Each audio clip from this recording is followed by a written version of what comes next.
help you better understand this video, here's a diagram of the female reproductive organs. These are the ovaries, the fallopian tube, the uterus, the cervix, and the vaginal canal. Most women have 2 ovaries which contain millions of immature eggs at birth.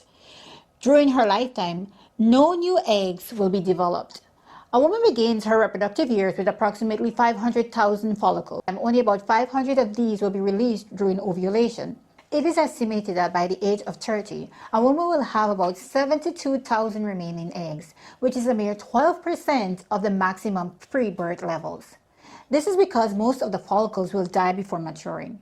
Each month, a single dominant follicle bursts forth, releasing an egg in a process known as ovulation. Ovulation is not only recognized as a sign of fertility, but also a window into a woman's health. Regular, healthy ovulation is often an indicator of a well-balanced hormonal system and good reproductive health. Irregularities or absent ovulation might signal underlying health issues that deserve medical attention and care. Ovulation typically occurs 14 days before the next menstrual cycle, although it can vary. The menstrual cycle is a series of changes that occurs in a woman's body to prepare for pregnancy.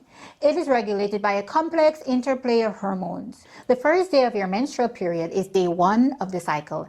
Estrogen is at its lowest, and this causes the pituitary gland in the brain to secrete follicle-stimulating hormone.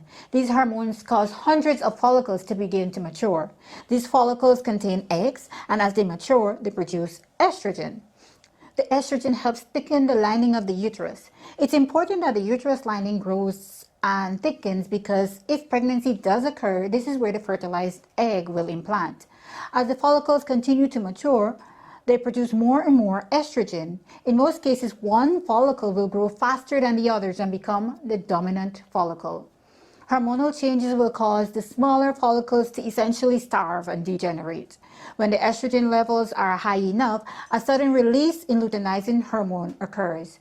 This causes the dominant follicle to rupture and release the mature egg into the fallopian tube.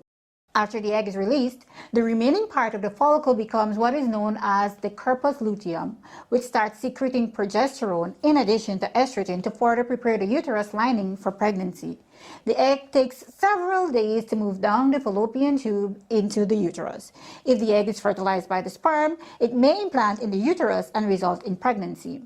It is estimated that only about 30 to 50% of fertilized egg will actually implant and result in a viable pregnancy. There are many factors that can contribute to implantation failure, including genetic abnormalities, hormonal imbalances, issues with the uterus lining, and lifestyle factors as well. If the egg is not fertilized, it will degenerate.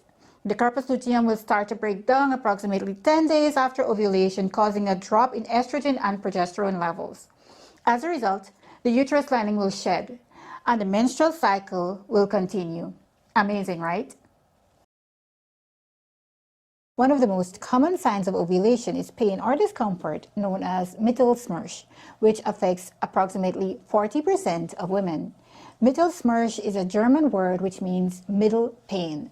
This ovulation pain is your body's way of letting you know that an egg is on the move. Some women also experience bloating and abdominal discomfort during this time. This pain is usually mild and can last from a few minutes or hours to several days. Typically happening on one side and switching to the other side in the following month, Mittelsmärch doesn't begin until a few years after menarche. Menarche refers to the very first time that your menstruation occurs. Usually, not always, the first menstrual cycles during adolescence are anovulatory, which means that ovulation doesn't occur. Here's a fun fact. You're more likely to ovulate from the right rather than the left ovary. Plus, ovulation from the right is more likely to result in pregnancy than ovulation from the left. But that's not all. Your body has even more subtle ways of revealing the ovulation process. Keep an eye out for these signs. Number 1, changes in cervical mucus. As ovulation approaches, your cervical mucus becomes thinner, clearer, and more slippery. Think of it as resembling the consistency of egg whites. It's a natural transformation that helps facilitate the journey of the sperm to the awaiting egg. Number 2, basal body temperature shifts. After ovulation, your basal body temperature typically rises by about 0.5 to 1 degree Fahrenheit. It's like your body's inbuilt thermometer, letting you know that ovulation has occurred. Ovulation doesn't just affect your body physically, but also emotionally. Some individuals might notice mood changes, feeling more irritable, anxious, or emotional than usual. These mood swings are thanks to the hormonal changes happening during your menstrual cycle. Plus, get ready to have your senses heightened. You might become more sensitive to smells and even find yourself more attracted to male pheromones. But there's more. Some women experience breast soreness, tenderness, cramping, nausea, and even headaches during ovulation. You might also notice changes in your libido, that's your sex drive, and your energy levels will tend to spike up. Remember, every body is unique, so your experience might differ from others, and that's perfectly okay. While most ovulation symptoms are mild and temporary, some individuals might experience severe or persistent pain. If you find yourself in that boat, it's important to consult your healthcare provider. They'll help rule out any underlying medical issues that might be causing this discomfort. If you have regular menstrual cycles, then it'll be a lot easier for you to predict when you will ovulate. Here are 4 methods that you can use at home for tracking ovulation. First up is the calendar method, which, as the name suggests, involves tracking your menstruation on a calendar. Of course, you can do this on paper or by using a calendar app. The cycle begins on the first day of menstruation. For instance, if in the month of September, the first day of menstruation is the 1st of September, this will be day 1 of the cycle. Did you know that if you become pregnant, this is the same date that will be used to calculate your gestational age, even though you likely won't become pregnant until 2 weeks later when ovulation occurs? Anyways, contrary to popular belief, only about 10 to 15% of women have cycles that last 28 days. Menstrual cycles that last an average of 23 days to 35 days are quite normal. Ovulation typically occurs about 14 days before the start of your next period. By the way, have you ever heard of the fertile window? Essentially, the fertile window is a period of time during a woman's menstrual cycle when she's most likely to conceive. For most persons, it typically spans 5 days before ovulation and the day of ovulation itself. This is because sperm can survive inside the female reproductive tract for up to 5 days, while an egg can only survive for about 12 to 24 hours after ovulation. Therefore, having intercourse during the fertile window increases the chances of sperm being present in the reproductive tract at the time of ovulation, increasing the likelihood of fertilization and pregnancy. Here are a few examples. If your cycle lasts 28 days, ovulation will likely occur on day 14. Your fertile window will start 5 days before, which is day 9, and include the 14th. If your cycle is 35 days long, ovulation will likely occur on day 21. Your fertile window will start 5 days before the 21st, which is 1, 2, 3, 4, 5, the 16th of September, and will include the 21st, which is the day of ovulation. However, the timing of the fertile window can be highly unpredictable.